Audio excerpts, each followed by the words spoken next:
It's timely, it's insightful, it's motivating, it's empowering.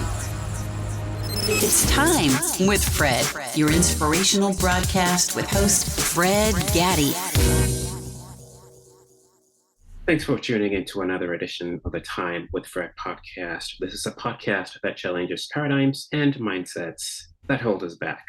My guest today is Francine Ivey. She's a certified solutions-focused life coach with a niche in areas such as parenting, marriage, and overcoming crisis.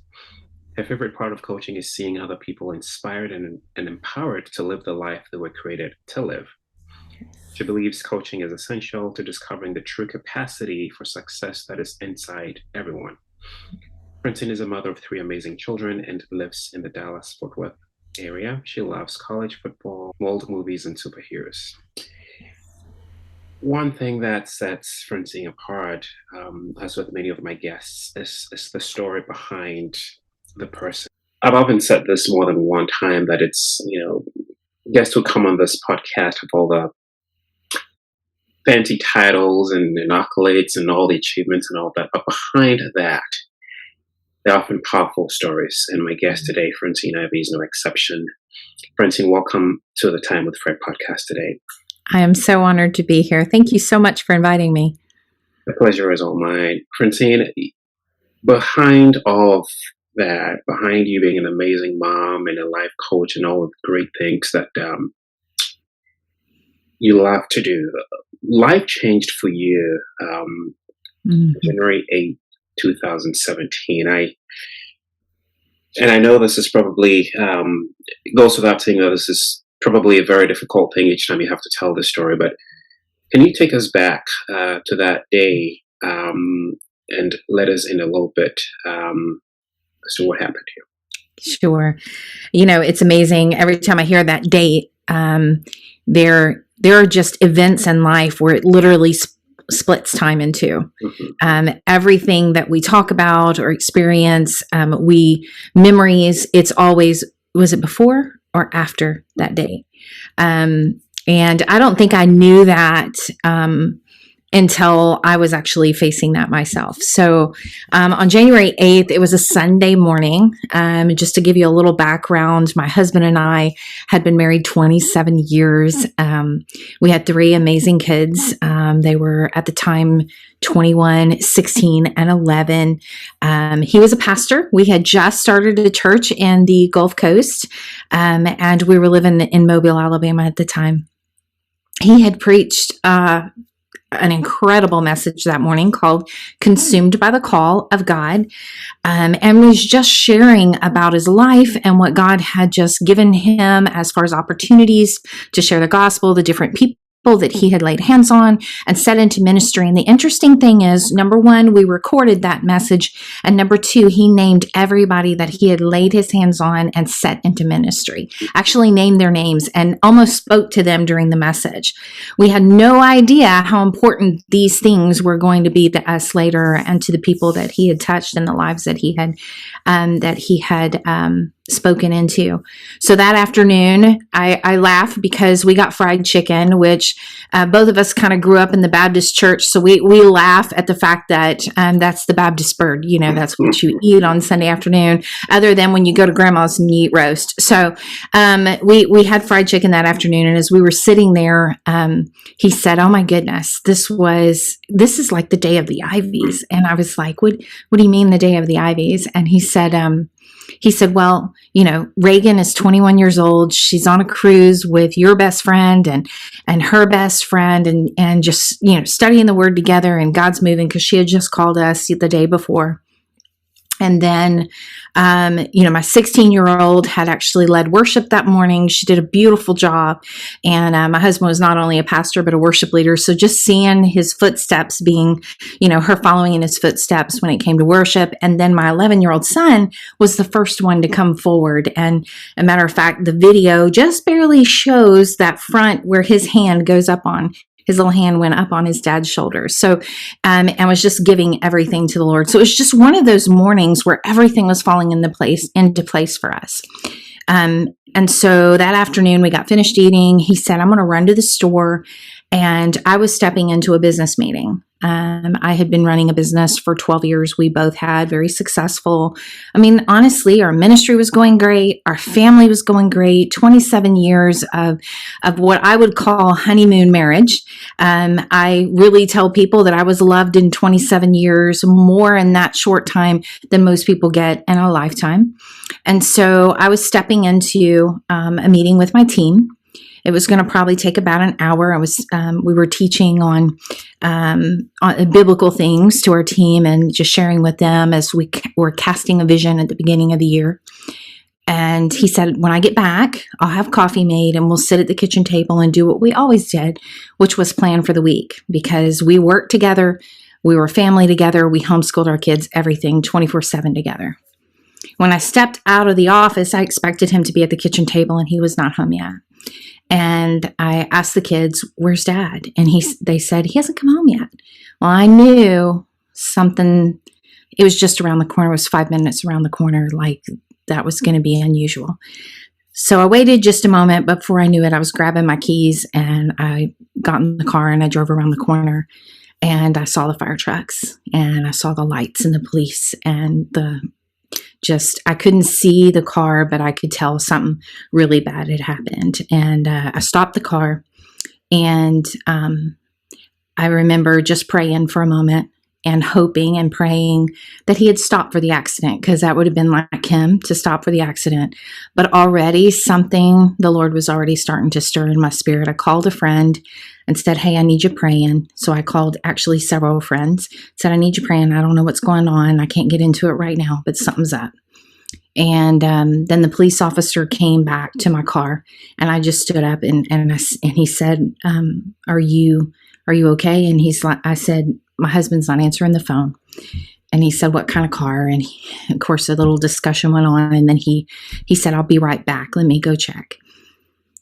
I could tell by his face that I was not going to be getting some good news. And thank goodness a couple of my friends not only were praying for me, they showed up by my side when I got the really hard news that it was instantaneous. He was on his way back from the store. A truck was running through the light. A semi was running through the light. And one moment he was driving home and the next minute he was in the arms of Jesus. I remember crumbling to the floor. And understand, I've been a pastor's wife for years. I know what it's like to be on the other side of the table.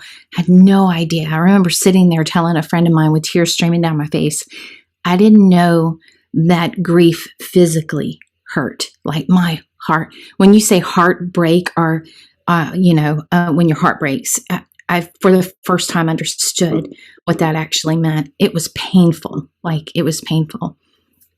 So I remember getting home. I have a blur of telling the kids, and then this moment happened, right? A decision. Because anytime you face tragedy, and whether or not, I know I'm talking to viewers here, you may not have lost a loved one, but you know what grief is like, because grief comes from a divorce you never meant to have, or a child that has gone astray, or a dream that seems to have died right in front of you. That all causes grief, right? So whatever your loss is, this speaks to that as well. And so I remember sitting at a crossroad. I had to make a decision. Part of me wanted to go get in the bed, pull my covers over my head and go, God, this isn't fair. We've done nothing but serve you. We've done nothing but do exactly what you've asked us to do. Why is a bad thing happening to good people? Like, this doesn't make sense. I could have chosen that road, and I would have had every right to, in the humanly world, to choose that road. Or I could choose a road that didn't make a lot of sense to the world and just hang on to him with everything I got. And I remember being a puddle in the master bedroom floor. And I said to the Lord, I said, I don't understand. And I'm going to be honest with you. This is not the way I would have written it.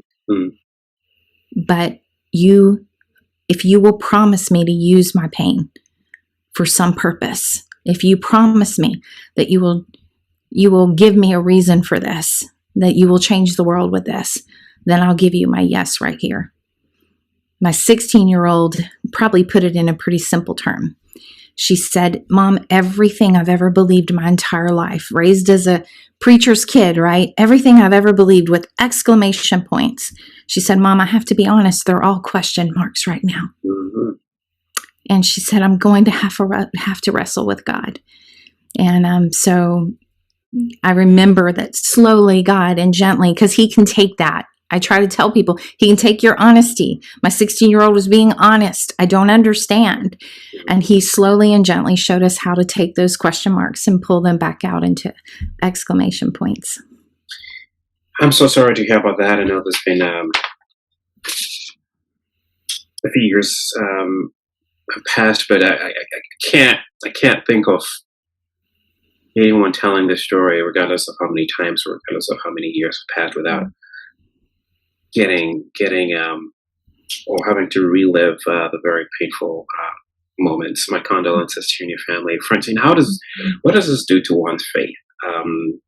Pastor's wife, grew up in church, training up our kids to trust in the Lord and all of that, and especially after such a great day at church and feeling the power and the presence and all of that, and one perfect moment, and the next thing you know, your whole world has flipped. Mm-hmm. What does that do to one's faith? Oh, it rocks it. I mean, nothing makes sense, right? And, in that moment, you feel like, is God fair? Mm-hmm. Does he love me? Does he see me? I remember, even people would come up to me and go, I don't understand, right? And I had nothing to give at that moment because I didn't understand either. But this is what I knew. And fortunately for me, I had walked with the Lord for a long time, and my husband had discipled me. He actually led me to Christ at 21. So he had discipled me. And I remember sitting there going, God, I have to trust you because you're all I have right now. You're going to have to show me the way. And he reminded me of a time when we were leading worship. And he said, do you remember what you said to the people? And I said, yes. He said, say that to me. And so what I had said in the middle of worship was, God, you're good. God, you're able. And God, you love me. You're good even when life isn't good. You're able even when you're telling me no and you're not going to do anything. And you love me even when I don't feel it. And he brought my words back to me in a moment when life wasn't good, right? He didn't feel good at the moment. He was telling me no, my husband was not going to come home. And he does love me, even though at that moment it didn't feel like it.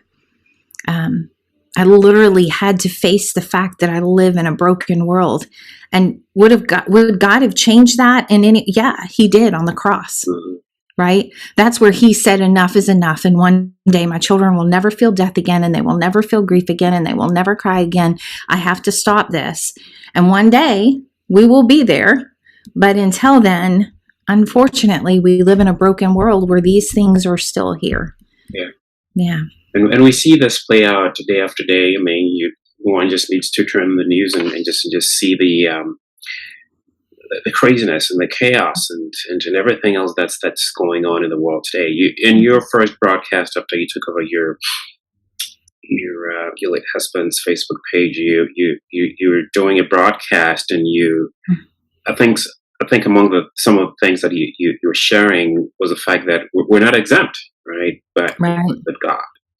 Yes. I think there's this preconception that as children of God, as Christians, whatever, as faith people, that we're exempt, right? That the bad things would not happen to us. But you mentioned that we were not exempt. Can you elaborate a little bit on that? Yeah, and how fair would it be really of God if he said that my children were the only ones who got favor, right? I mean, I know where I'm going. I know that the day is coming for me that I will feel no longer any pain. I will be back with him. As a matter of fact, I was on a trip to Mobile, and they had to emergency land the plane. And honestly, one part of me was like, oh no, But then the other part of me was like, I've got a lot of people in heaven I might be meeting in a moment. Like death is not a fearful thing for me. Like that's going home. That's like day one for me. So when I look at that, and for others, they need him to be good, right? They need to see his goodness. And so I know this sounds almost upside down to the world, because you think you favor your own children, but if he literally did that, if that's how he ran this world, would people really be loving him to love him? I mean, how messed up would the world get very, very quickly? And then how angry would people be? You can't favor a child over another child. I mean, everything about that, I can't even explain it in words. Everything about that would make him a very unfair God. And that's not who he is. You also mentioned that decisions matter, right? They impact others, not just you. Whether it's the person who sits behind the wheel and drunk driver or whatever. Talk a little bit about that, because there is in this selfish world that we live in, a very individualistic world that we live in. It's all about me, right? It's all about me. It's all about what I can have, what I can get, without any thoughts to the other people, right? But I love that that comment that your decisions matter. Let's dive there. Let's unpack that a little bit. Why do I have to care? Right? If it's just me, and not why do I have to think about my neighbor? Why do I have to think about the next generation? Why don't I just get whatever I want? Right? After all, I work for it. It's my life. No one can tell me what to do. Right? We've heard this. Oh yeah. Why does it matter? Yes. Well, because even if we don't believe it, the fact of the matter is every decision that we make affects other people, whether it be our children, or our neighbor, or a coworker. When I decide to have a bad mood, and we have no idea the ripple effect that happens every time, whether good or bad, we have this ripple effect that happens. So in this situation, when they brought me back, just the logistics of what happened, it was just 10 miles over the speed limit, 10 miles. And if that truck driver had chosen not to go 10 miles over the speed limit, my husband would have made it past the accident. I mean, how many people do that all the time, right? And don't even think twice about that. And in that moment, that choice, right, that would seem like no big deal, changed thousands of lives forever, right? Changed my life, changed my children's life. It's the way that the world works right now, is that every decision we make, everything that we say, everything that we do, I mean, I know it's made me and the children much more aware of how we smile at people, how we treat people when my son was even saying today, we had to pick up someone from the airport right before the podcast, and we drove through a little drive-through and, a little fast food. We went in actually because the drive-through was too full, and we went in. It was pretty bad service, to be honest. And when my son got in the car, he goes, "Mom, thanks for always just being graceful, that you didn't fuss, and you didn't get mad, and you didn't mouth off to anybody, that you really had a lot of grace. And thanks for teaching me to be that way too." Because they're listening, right? They're watching. Yes. So the fact of the matter is, the way I've chosen to live my life is affecting my son, but we also have no idea how that affected the young man behind the counter, who knew he was doing wrong, who knew he should have done better, but he was feeling grace. How much more do I look like Jesus when I am giving grace than when I'm holding someone toe to toe on something that they should be doing? I can't find myself screaming, "That's not fair. I'm owed something," when my Jesus gave me everything. And, my whole life is grace right now, right? Every moment I have, every hour that I get to live, and every breath that I have, because I know what was the price that was paid for me. Did the other driver make it? Did the truck driver make it? Mm-hmm. Yeah. Did you ever get to meet him? Mm-mm. No, I don't even know the name. I chose not even to look at the traffic report because I knew there are some parts of me that's very human, and I knew I could not do it. Absolutely. Absolutely. Of course, Romans 8:28, we all know that scripture, and one that you mentioned as well in that video, all things work together for good. Not that all things are good, right? Right. And this is another one that we wrestle with a lot.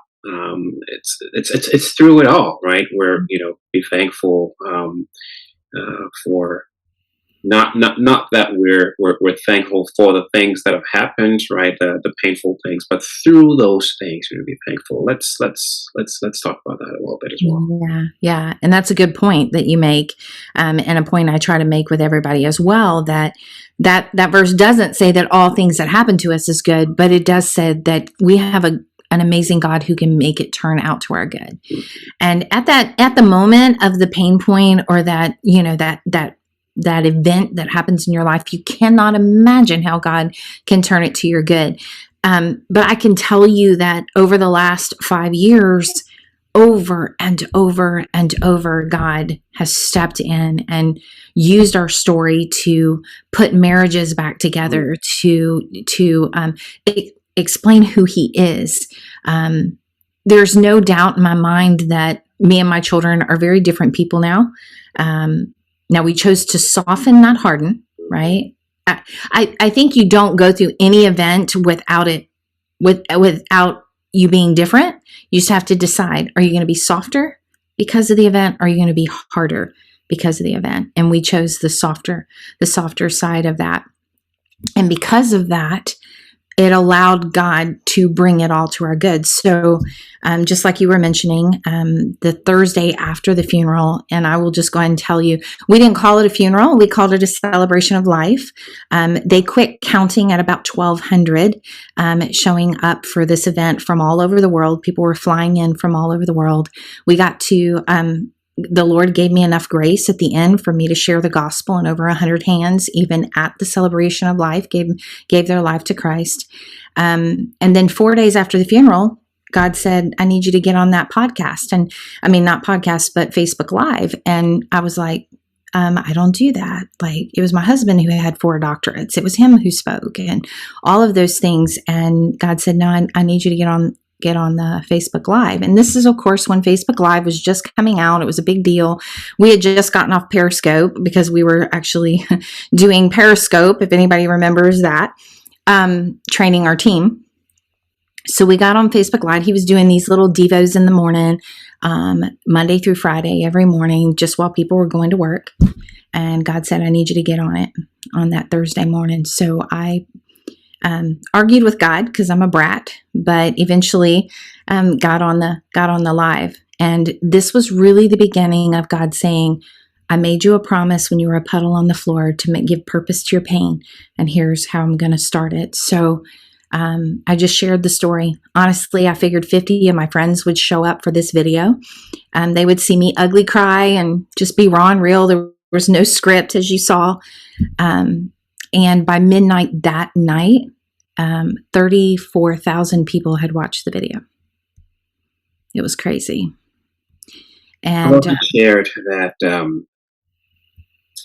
sometimes our purpose in life is shaped significantly by some of the difficult moments or difficult situations we go through in life. Thoughts on that? I think that when you go through that moment, you first make a decision. Which way are you going to go? And either way is painful. Just one is probably going to extend more painfully. And if you'll choose to lean in and hang on to God, He will walk you through the healing of that. Does it make that moment any less hard? No.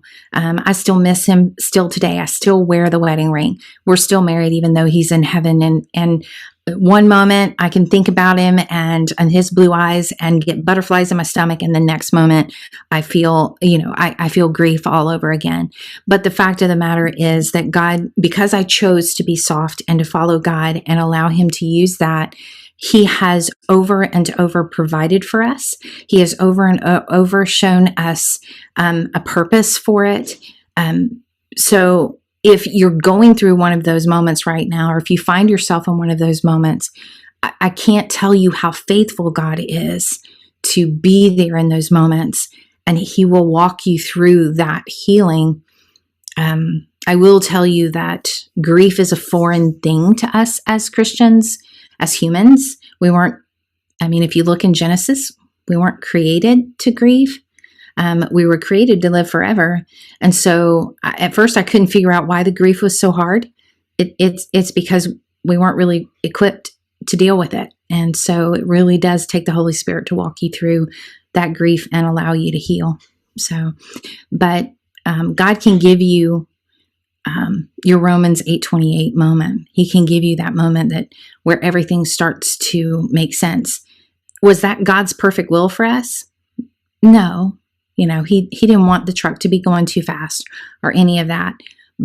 But God is so powerful and so magnificent that he can even take that and turn it into good for those who love him. Yeah. And you actually already started addressing, or someone listening, but there's probably someone at that point, Francine, who may be mad, angry, upset, God, their faith, ready to walk, blaming, shaking their fists, how dare you, right? I've served you and all that. And they're grieving, or they're going through that moment, whether it's divorce or loss or whatever. Someone listening to you right now and just dealing with it. Yeah. You speak to that person specifically, Francine. What do you say to that person? Yeah. First of all, it's okay to be angry. And I can't say that I wasn't angry at God at moments, but it's not God who made these things happen. It's a broken world that we live in. And the only reason he stays his hand and doesn't come back and get us right now is that there's more that need to know him. So first of all, it's okay. And please be honest with God, because he already knows your heart. So go ahead and tell him. I told him, I don't like this. I'm angry. I'm lonely. I was honest with him. God has great big shoulders and he can take it. And if you don't let it go and dump it out, now don't express it and hold it, express it and lay it at his feet and allow him to do what he does with it. And then I would actually advise you to be quiet. After you do that, be quiet, because he will speak to your heart and he will start to heal those places. Now, I will tell you that if you're grieving a loss, there's a part of you that will resist that healing. Like, I didn't want to heal. People would tell me, you have a new normal. I didn't want a new normal. I didn't ask for this. This is not what I wanted, right? There would be people that says, you need to move on. I don't want to move on from this, right? This was not a choice, but you have to let him heal you and he will bring purpose to it. I finally hit a point at probably about 4 years in where memories brought more joy than they brought pain. So the healing comes. It's not just with time. I know a lot of people will tell you healing comes with time. Time's part of it, but the other part is allowing the healing. So be honest, but then be quiet and hang on to him, because the healing comes from him. And the more you push back, the longer it's going to take. So you have an enemy. He's mean. I remember at one point that he would tell me, if I had a good day, you didn't love Wade enough. If I had a bad day, you don't have enough faith. He'll lie to you all the way through. But I just rejected his thoughts and knew that I did love Wade enough and I do love Jesus enough, and that the healing would come. And allow yourself to cry, because their life was worth it. It's okay. Francine, thank you so much. We're almost out of time here, but really quickly before we wrap this up, you do a lot of coaching. You help other people. Can you share with our listeners and viewers website, and if someone were to reach out needing some type of help, where do they go to find more information about your work? Yeah, our website is consumedcoaching.com, coming from the message, consumed by the call, but consumedcoaching.com. And of course, you can always find me on Facebook and Instagram, Francine Ivey, Ivey, being the last name. So, Thank you so much for allowing your story, as powerful as it is and painful as it is, I'm sure, to impact the world. And I trust that if you're listening to this podcast or if you're watching, and hopefully you've gotten something, a little bit of hope, a little bit of reason to keep trusting, to keep hope alive. From someone who's walked that path, who's experienced it, not a pleasant experience by any means, but if this has inspired you, this is really what it's all about. Reach out to Francine, let her know how this podcast and how this message has helped you as well. So I want to thank you, Francine, again for coming on the podcast, and to you, audience and listeners, for listening. And we couldn't really do this without you. So thanks again for your time. And also, until next time, stay well. Thank you.